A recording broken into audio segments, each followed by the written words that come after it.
Hi, everybody. Elida Zweidler-McKay with ZM Coach, where we're all about helping you take your career to the next level, whether that's moving up in your current organization or moving on to a new role somewhere else.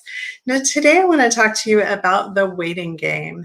This is one of the biggest challenges that I see people getting stuck in their career, literally waiting too long, whether that's waiting for clarity on a new role or a new opportunity, or whether that's waiting for recognition, or even waiting to make the decision that it's time to move on to a new role.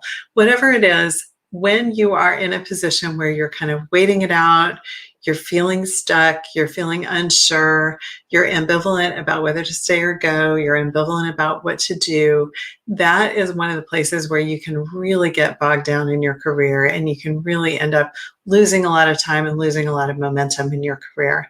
So today I wanted to talk to you about some of those scenarios where that kind of waiting can happen, and then also what's at the heart of it and what you can do about that. So, like I said, I think there are sort of three main areas where people get stuck in the waiting game, as I call it. And the first one is really waiting around for clarity about your role or about what you need to be doing to take on a new opportunity. Early on in people's careers, usually you step into a job and you have a boss who tells you what to do, and they walk you through it, and they onboard you, and they give you clear expectations, and they hold your hand and kind of help you know how to take up your role. And if you're lucky, right? But as you move up in an organization and as you go from level to level to level, that kind of direction setting and that kind of support is likely to be less and less. So as you move up, you're being hired for your expertise, you're being brought in or promoted for your experience. And as that happens, people are going to be looking to you to set the direction, to decide what you need to be doing in your current role, to decide how you want to take an opportunity forward. So they're not going to be giving you the kind of direction and support that you might have been used to from earlier roles or earlier periods in your career.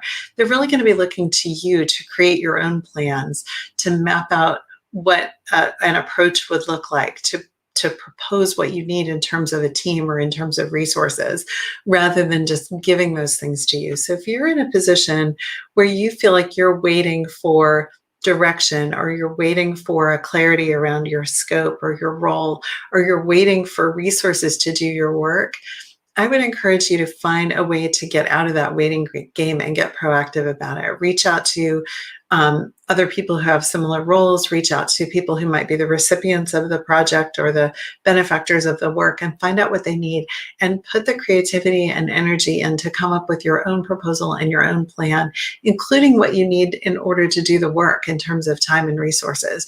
Don't wait around for that to be handed to you or for people to see it from your perspective. It's your job as you move up in an organization to be able to sell ideas and approaches and processes and proposals. And so you want to make sure that as you're stepping into leadership, that you're really leaning in and leading in that kind of way.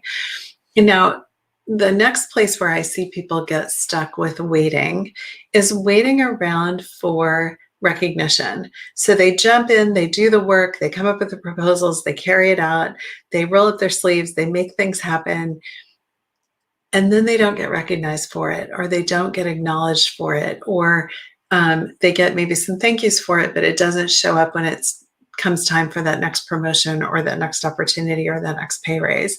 And they go along with that, and that's okay. And they kind of settle for it. And I want to tell you, waiting too long to get that next bump, whether it's a pay raise or a promotion, can also really hurt your career in the long term.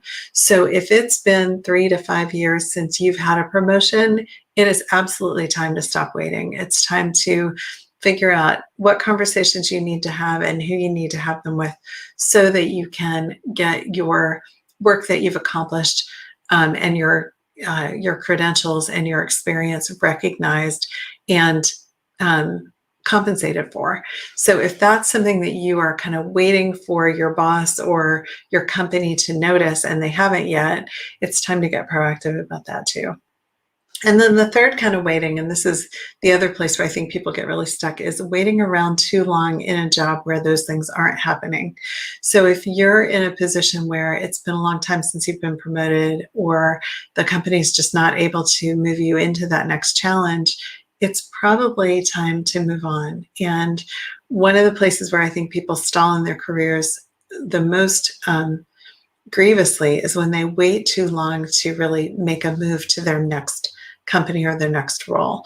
I wish it weren't true that moving to a new role is the way to get ahead, but unfortunately in a lot of companies that's true. If you're not getting ahead, the best way to get that next level is to go somewhere else.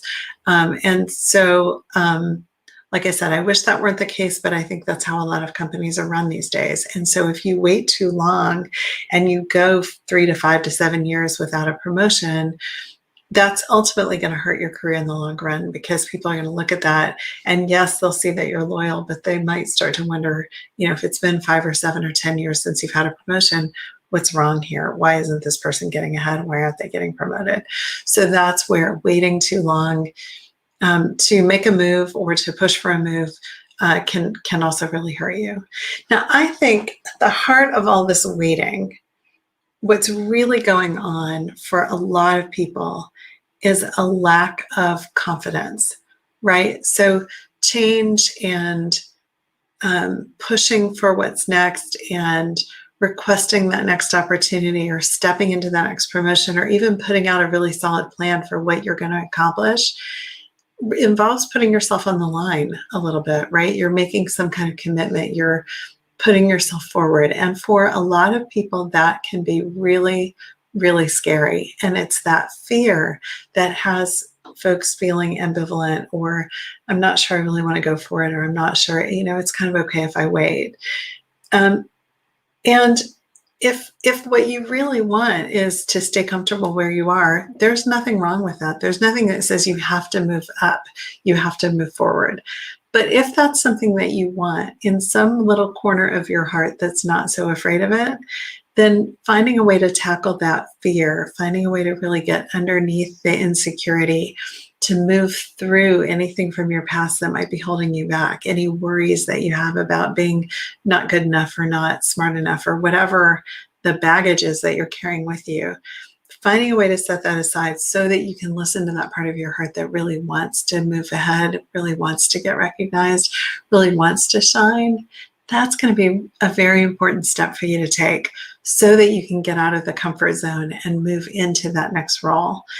I see this happen with so many smart, talented people. They have what it takes to move ahead. They have what it takes to get their careers to the next level. But what's missing, that little missing ingredient, is that self-confidence, that sense of personal authority, that sense of personal competence, that if they can lean into that and step into that and cultivate that, the world opens up for them and there's so much more available in terms of the next kind of challenge and role and growth that's going to inspire them.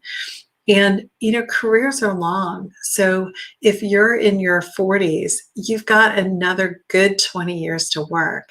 And I would submit to you that you don't want to stay stuck for 20 years.